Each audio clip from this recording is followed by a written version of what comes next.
antara Soekarno, Soeharto, dan Jokowi. Ya, kenapa kita bahas ini? Kita ingin mengulas tentang falsafah mereka ketika mereka terjun ke politik dari Kombur sendiri bersama Kripto Kisaran News. Sendiri ya. Kali ini kita akan membahas tentang 3 presiden yang pernah memimpin Indonesia ya. Jadi kita buat judulnya antara Soekarno, Soeharto, dan Jokowi. Ya, kenapa kita bahas ini? Kita ingin mengulas tentang falsafah mereka ketika mereka terjun ke politik dari awal sampai akhir kekuasaannya. Oke. Yang pertama kita bahas adalah presiden pertama kita, Bung Karno.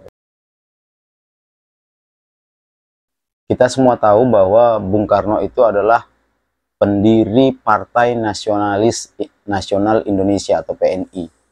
Jadi jauh sebelum jadi presiden, Bung Karno adalah politikus ya, politikus yang bergerak dalam pergerakan politik untuk memerdekakan Indonesia atau setidaknya memperjuangkan kemerdekaan Indonesia.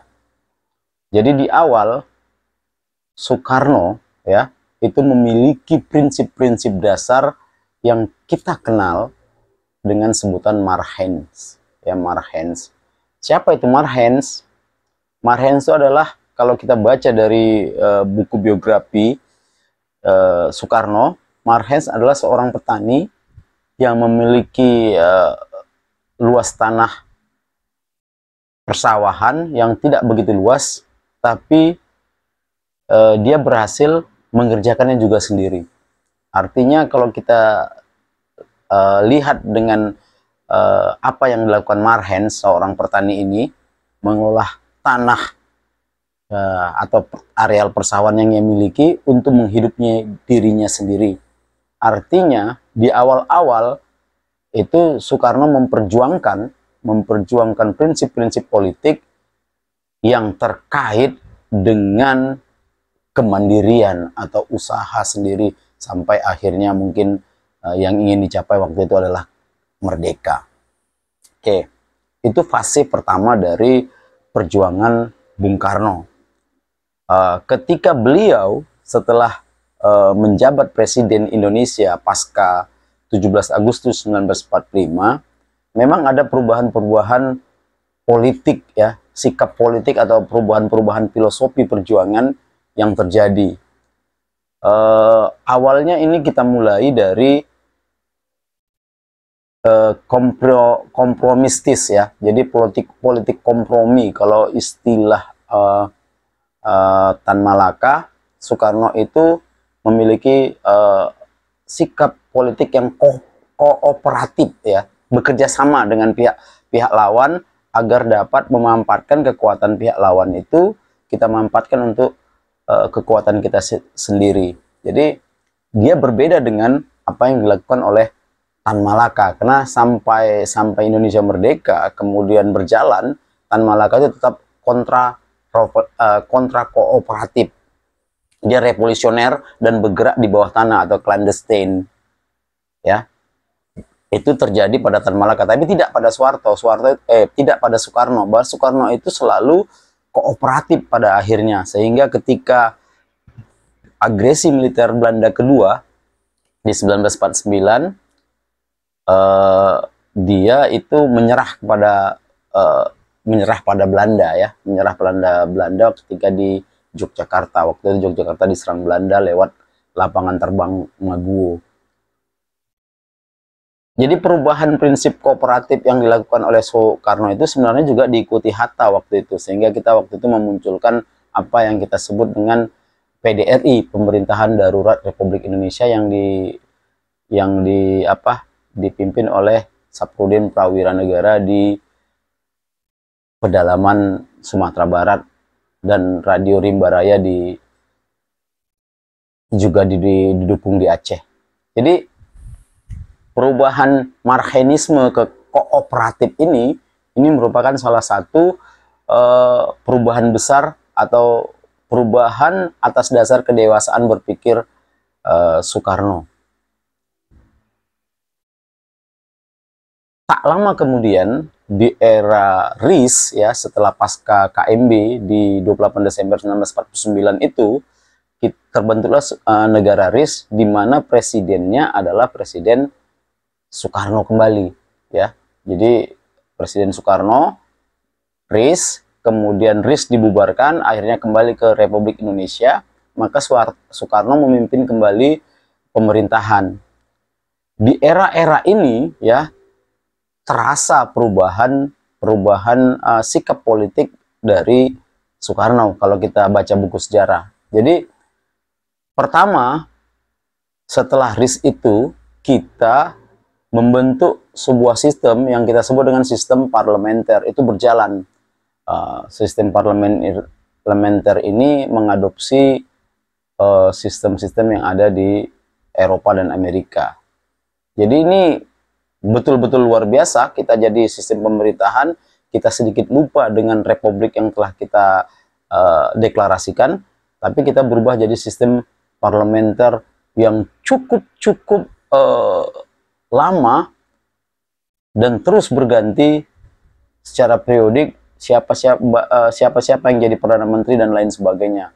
Kita waktu itu mengenal Perdana Menteri seperti Ali Sastro Amijoyo, kemudian Natsir, ya, Sukiman, dan lain-lain sebagainya. Pasca pemilu 1955,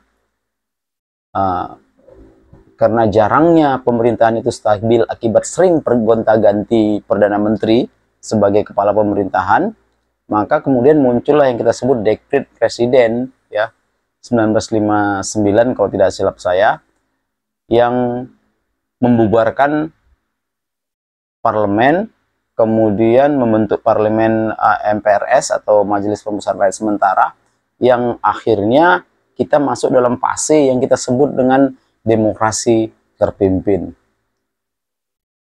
Untuk seorang Soekarno yang marhenisme, tiba-tiba dia menganggap bahwa ada lagi sebuah demokrasi dengan menggunakan kata demokrasi terpimpin. Jadi ada demokrasi tapi dipimpin orang. Ini sebenarnya kalau kita telaah dari bahasanya udah sangat kacau. Jadi demokrasi terpimpin. Di sini, ya, inilah yang akhirnya membuat filosofi berpolitiknya Soekarno itu juga berubah. Jadi pada fase ini sampai sebelum peristiwa 1965, Soekarno menerapkan filosofi berpolitik yang kita sebut politik belah bambu, ya, belah bambu. Apa itu belah bambu? Ya, seperti bambu, ketika kita pijak satu ujungnya, maka ujung lain terangkat. Contohnya di mana? Ya, contohnya bisa kita lihat dengan partai-partai yang berhaluan sosialis, ya, partai-partai yang berhaluan sosialis. Ketika PSI dipijak atau dibubarkan pasca PRRI Permesta atau sebelumnya, ya, jauh sebelumnya, di mana di PSI itu berkumpul orang-orang yang sosialis tapi tidak komunis, seperti Sultan Syahrir, ya, bapaknya Prabowo, Sumitro Joyo Hadikusumo, itu ditekan atau dipijak, maka yang dinaikkan adalah PKI, ya, Partai Komunis Indonesia, karena mereka sama-sama sebenarnya sosialis dengan macam-macam perbedaannya. Nah, begitu juga dengan partai yang berbasis agama Islam, ya, berbasis agama Islam, itu partainya Natsir, Masyumi, ya, itu ditekan ke bawah, dipijak, dan NU dinaikkan oleh Soekarno, ya, partai NU dinaikkan. Jadi Soekarno itu terkenal dengan politik belah bambunya yang sampai akhirnya, ya, sampai akhirnya dia harus dimakan oleh sikap politiknya itu sendiri, ya, karena ketika zaman berubah, banyak orang yang bisa membaca cara berpolitik orang, maka ada tangan-tangan lain, invisible hand, yang berhasil mengelola politik itu menjadi keuntungan buat orang lain dan bukan buat Soekarno. Itulah kealpaan Soekarno mungkin ya di akhir-akhir kekuasaannya di tahun 1965. Selanjutnya akan kita bahas tentang Presiden Soeharto. Jadi dalam perjalanan pemerintahan Indonesia, saya sebenarnya sangat menarik dengan Presiden Soeharto ya, sangat menarik. Karena apalagi ada kontroversi yang di akhir-akhir ini, bahkan ada beberapa tokoh sejarah yang mengatakan bahwa serangan umum 1 Maret itu katanya bukan digagas oleh Soeharto, ya, banyak penggagas-penggagas lain. Bahkan salah satu penggagasnya yang paling utama kabarnya adalah Sultan Hamengkubuwono ke-9. Jadi kita coba akan sedikit analisis bagaimana falsafah berpolitiknya Pak Harto atau Presiden Soeharto. Oke. Kita tahu bahwa Soeharto itu terkenal namanya sejak ada film Serangan Fajar atau Janur Kuning yang mengisahkan tentang serangan umum 1 Maret. Jadi 1 Maret itu kemarin dulu dianggap merupakan awal nama Soeharto itu terkenal. Kalau sebelumnya kita nggak tahu Presiden Soeharto itu terkenalnya di pasca 1945 sampai 1949 itu apa. Kita tahu Soeharto sejak 1965 ya, pasca G30 SPKI itu yang dianggap didalangi oleh PKI. Tapi sebelumnya pasti Soeharto sudah punya cerita dan sejarah ya, kalau kita masih bisa mengenang kembali tentang kemarahan Sudirman atas sikap Soekarno-Hatta waktu menyerah kepada Belanda di agresi militer Belanda pasca 1945, kita mengingat bahwa Jenderal Sudirman pernah mengatakan bahwa jika Soekarno dan Hatta itu menyerah pada Belanda, dia akan mengangkat Tan Malaka sebagai Presiden Indonesia. Ini sebenarnya kalimat yang cukup keras waktu itu, tapi dalam buku-buku sejarah kita ini tidak pernah ditampilkan apa yang dikatakan oleh Jenderal Sudirman ini. Jadi pasca Sudirman ngomong seperti itu, sebenarnya ada gerakan-gerakan di dalam TKR waktu itu, TNI kita, untuk makar terhadap Soekarno. Jadi banyak juga yang beranggapan apa yang dikatakan Sudirman itu benar. Jadi sebelum masa itu terjadi, di sekitar 1946, ada gerakan-gerakan di dalam TKR untuk berusaha mewujudkan itu.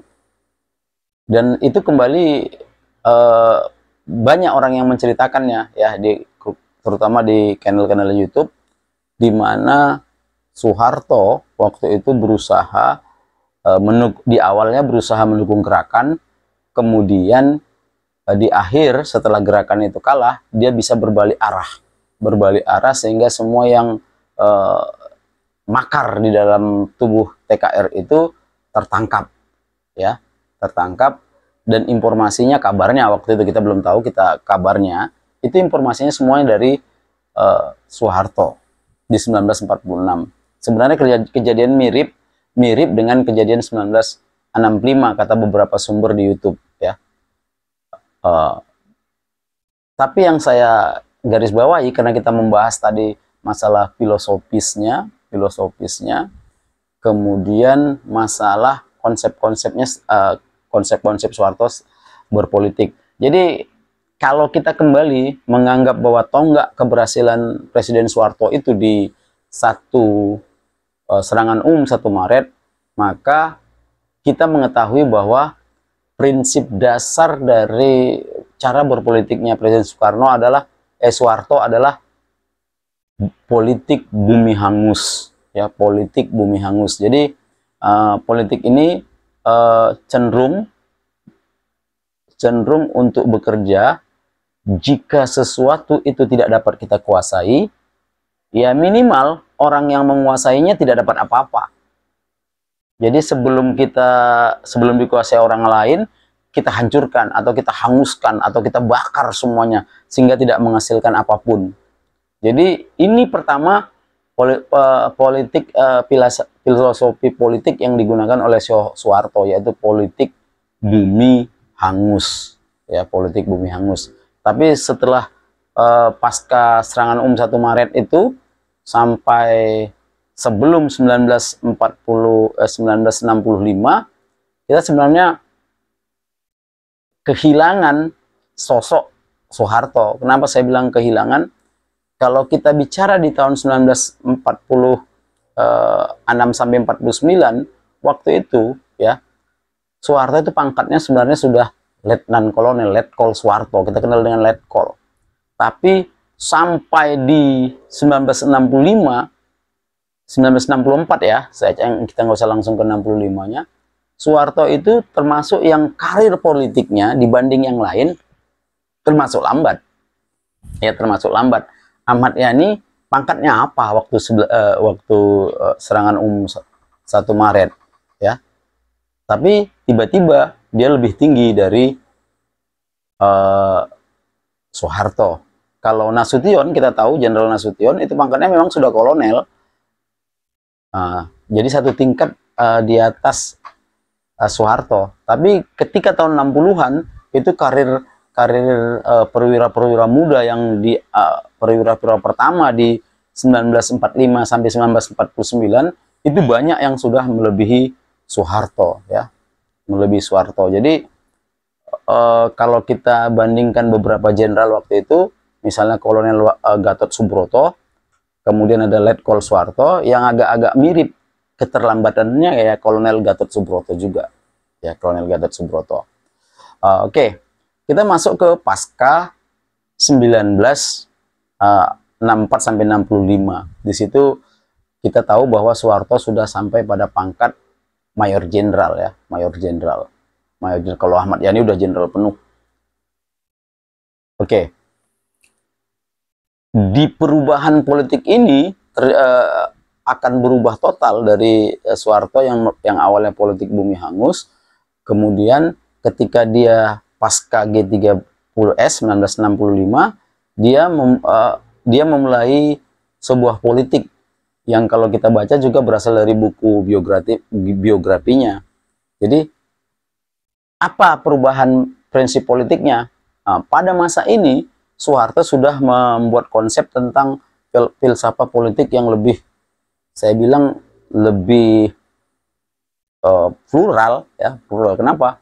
Dia mengatakan bahwa kalau kita dalam menghadapi situasi sulit, ya, situasi sulit, dan harus memilih A atau B, maka dia mengatakan berpihaklah kepada yang banyak, walaupun yang banyak itu belum tentu benar. Ini memang kalau kita perhatiin memang sangat pragmatis, ya. Kita ingin menyelamatkan diri kita sendiri saja. Jadi prinsip berpihaklah kepada yang banyak, walaupun yang banyak itu belum tentu benar, merupakan prinsip-prinsip Soeharto. Itulah yang dia laksanakan pasca 1965 sampai dengan masa berakhirnya di era reformasi 1998. Jadi ini menunjukkan bahwa setiap karakter pemimpin, misalnya presiden kita itu, ada juga mengalami fase-fase dari ketika dia belum berkuasa dan sampai dia ketika mengelola kekuasaan. Jadi ada perubahan. Itu tentang jenderal atau presiden kedua kita, Presiden Soeharto. Segmen terakhir, ya, dari Soekarno, Soeharto, antara Soekarno, Soeharto, dan Jokowi. Oke, untuk Presiden Jokowi, sekali lagi sebenarnya kita ya agak terkejut sebenarnya dengan apa yang dilakukan Presiden Jokowi di akhir-akhir masa jabatan keduanya ini. Kenapa sangat terkejut?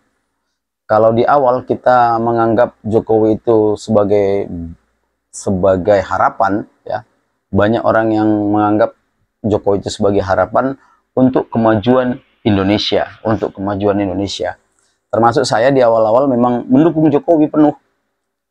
Kalau cuman misalnya di periode pertamanya kalau main cuman rivalnya itu Prabowo Subianto, ya. Kenapa saya menganggap Jokowi lebih baik dari Prabowo? Ya sama saja, karena kita mengikuti peristiwa mulai tahun 98. Ya, jadi kita mengikuti Prabowo itu mulai dari peristiwa Woyla, kemudian sampai ke puncak Jayawijaya, kemudian bisa naik pangkat 3 kali dalam 1 tahun, kemudian akhirnya di masa Habibie di 98 yang saya anggap itu merupakan cacat sejarah dari Prabowo.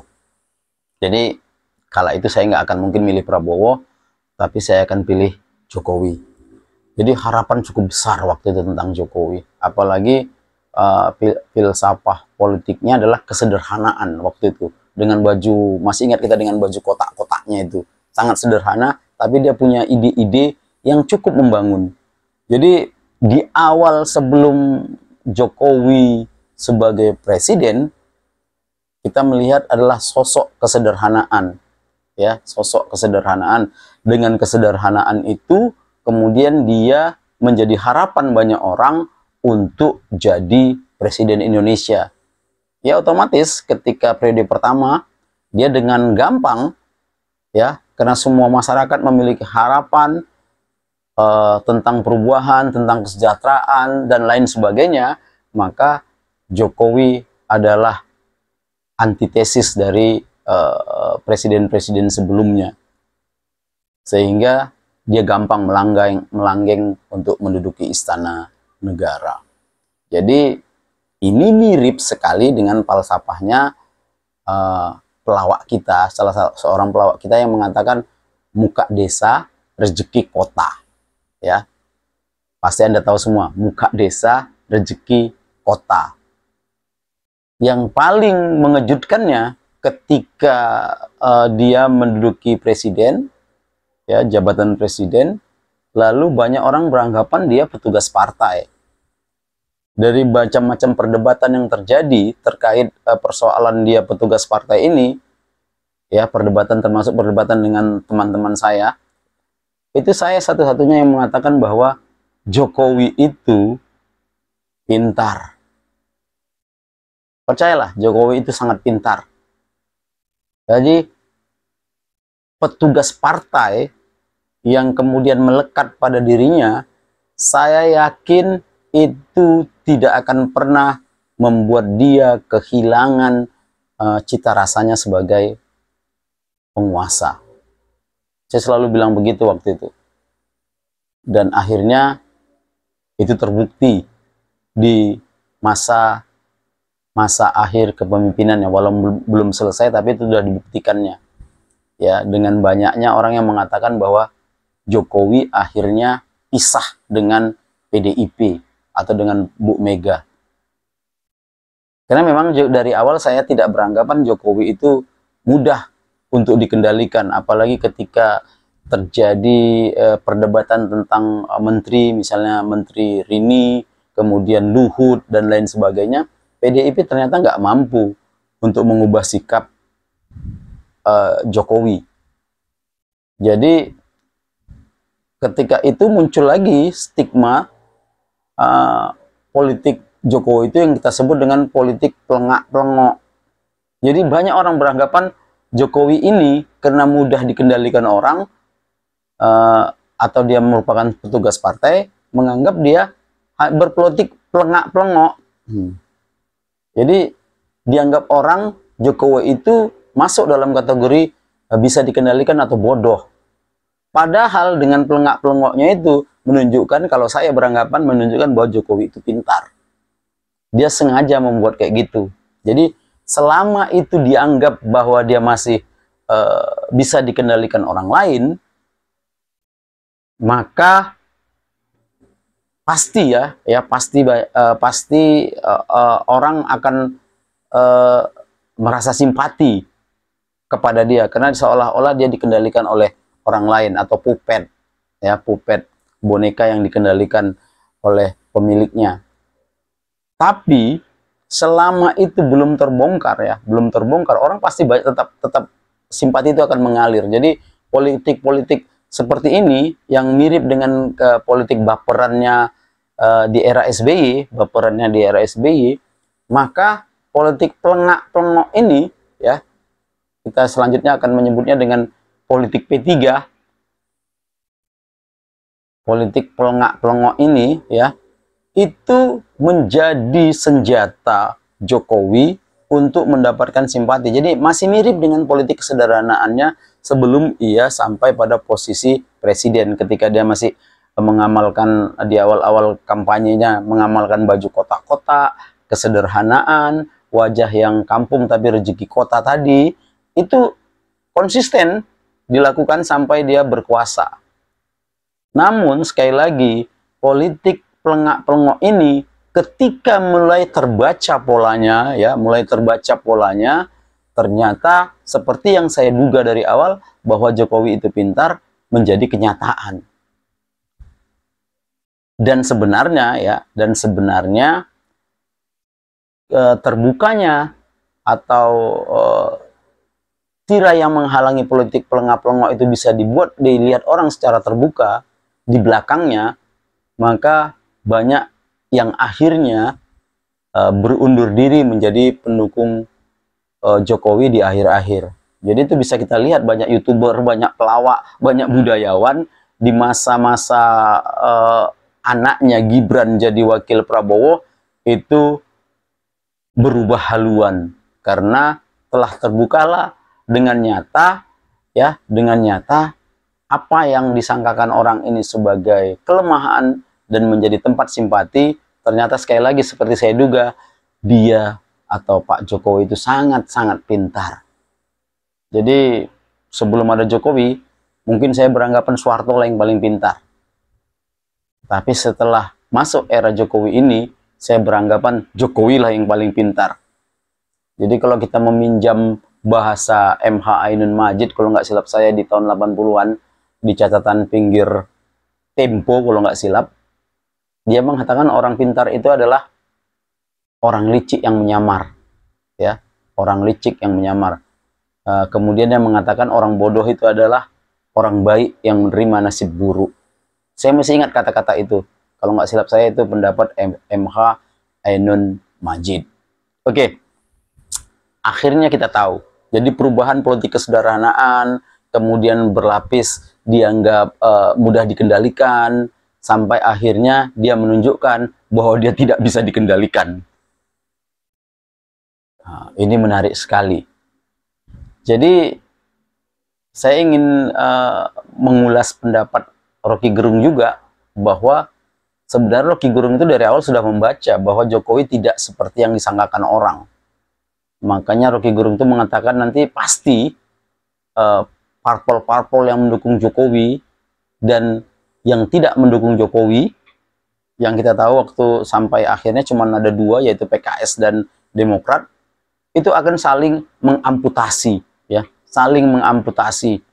Kalau istilah sampai di November 2023 ini, itu partai-partai politik itu kocok ulang kekuasaan, ya, mengkocok ulang kekuasaan dan mengocok ulang partisipasi mereka terhadap politik kita menjelang pemilu 2024.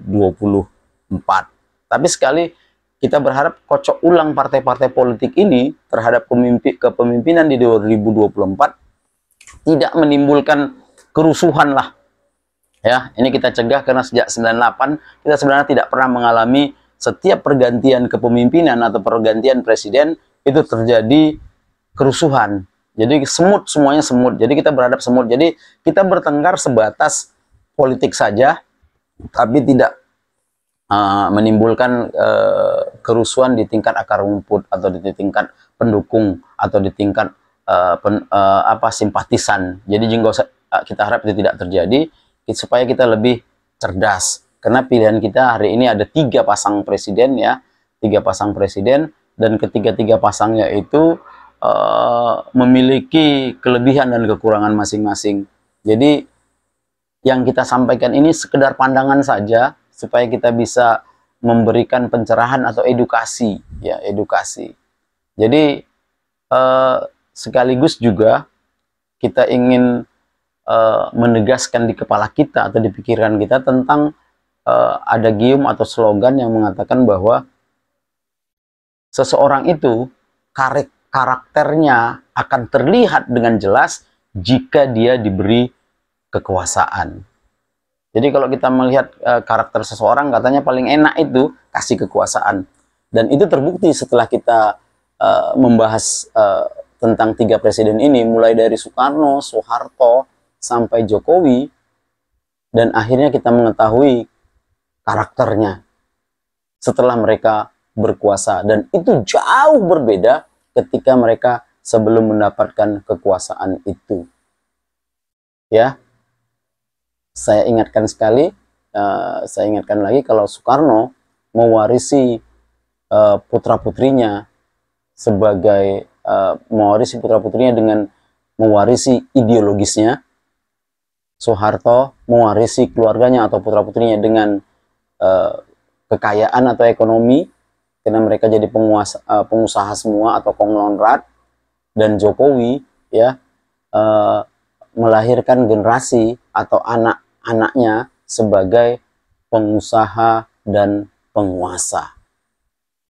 Ya, dia pengusaha, dia wali kota, dia pengusaha, dia nanti bisa jadi wakil presiden sih kalau menang. Jadi sekali lagi kita sebagai pemilih di 2024 bisa juga meninggalkan legacy ya, meninggalkan legacy. Kita mau buat yang mana ya? Apakah presiden yang melahirkan anak-anaknya melahirkan semacam ideologis, atau presiden yang melahirkan anak-anaknya jadi pengusaha, atau presiden yang melahirkan anak-anaknya pengusaha dan penguasa? Demikian Kombur sendiri. Jika Anda punya pendapat atau komentar yang berbeda, silahkan komentar di kolom komentar agar kita bisa saling bertukar informasi untuk hal-hal yang bersifatnya edukasi terhadap masyarakat. Kalau Anda suka dengan channel ini, silahkan subscribe, like, and comment. Kita kembali lagi dengan kita kembali lagi dengan Kombur sendiri untuk cerita-cerita lainnya ke depan. Sampai ketemu.